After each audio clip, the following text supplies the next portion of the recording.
সুন্দরভাবে টাইম মতো যেন সবাই উপস্থিত হতে পারে। আল্লাহ ওই উম্মার প্রয়োজনে যে কথাগুলো বলা দরকার সেই কথাগুলো যেন তারা পেশ করতে পারে, সেই তৌফিক দান করে দাও। কর্তৃপক্ষ আল্লাহ অনেক কষ্ট করে ইন্তজাম করেছে, আল্লাহ তাদের কষ্টকে আল্লাহ কবুল করে দাও। আল্লাহ আল্লাহ পুরো আয়োজনের সাথে যারা সম্পৃক্ত, দান করেছেন, সহযোগিতা করেছেন, পরামর্শ দিয়েছেন, ইলেকট্রনিক মিডিয়া থেকে শুরু করে আল্লাহ যারা মাইকের সাথে সম্পৃক্ত আছে, সাউন্ড বক্সের সাথে, আল্লাহ সকল কার্যক্রমের সাথে সম্পৃক্ত যারা আছে সবাইকে কবুল আর মঞ্জুর করে দাও। ইয়া রাব্বুল আলামিন, তাফসীরুল কোরআন মাহফিলের কথা বললেন আল্লাহ দয়া করে মেহেরবানি করে এই বিশাল ইন্তজাম করার পিছনে বিশাল এক আর্থিক প্রয়োজনীয়তা রয়েছে। আল্লাহ এই দেশের সকল উম্মার সকল সদস্যকে, মুসলমান ভাই বন্ধুকে, বোনদেরকে আল্লাহ এই মাহফিলের সার্বিক সহযোগিতা করার মনমানসিকতা তৈরি করে দাও। ওনার হস্তে যেন আল্লাহ মাহফিলের সহযোগিতা করতে পারে সেই তৌফিক দান করে দাও।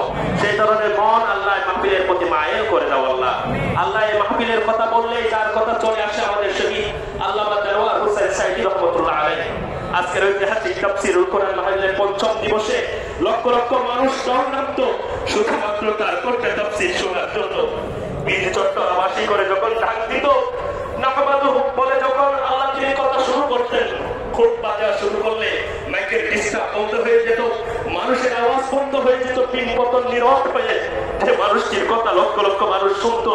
পৃথিবীর বিভিন্ন দেশে যার তাফসীর আল্লাহ শোনা যেত, জালিমের কারণে আমরা দীর্ঘ 15, 16, 17 বছর পর্যন্ত আল্লাহ আল্লামার তাফসীর শুনতে পারিনি। আল্লাহ আজকের এই কঠিন মুহূর্তে আল্লাহ আজকের আর বেদনা সিক্ত হৃদয়ে তোমার দরবারে ফরিয়াদ করি আল্লাহ দয়া করে মেহেরবানি করে যারা আজকে আমাদের আল্লামা দেলোয়ার হোসেন সাঈদী রাহমাতুল্লাহ তাফসীর শোনা থেকে পুরো উম্মতকে বঞ্চিত করলো, কাল কিয়ামতের কঠিন সময়ে তাদেরকে তুমি জান্নাত থেকে বঞ্চিত করে দাও, তাদেরকে তুমি জান্নাত থেকে বঞ্চিত করে দাও, তাদের শাস্তি এবং দুনিয়া এবং আখিরাতে তাদেরকে অপমানজনক শাস্তির ব্যবস্থা করে দাও।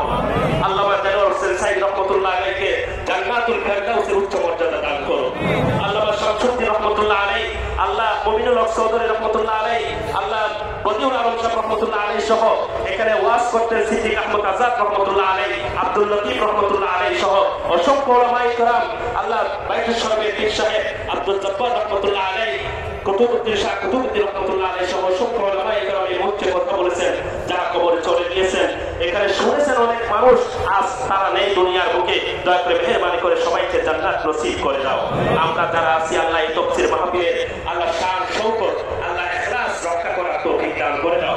সকল দায়ীদেরকে কবুল করে নাও। ওয়া উফাউযু আমরি ইলাল্লাহ, ইন্নাল্লাহা বাসীরুম বিল ইবাদ, হাসবুনাল্লাহু ওয়া নি'মাল ওয়াকিল, নি'মাল মাওলা ওয়া নি'মান নাসীর। سبحان ربك رب العزة عما يصفون وسلام على المرسلين والحمد لله رب العالمين.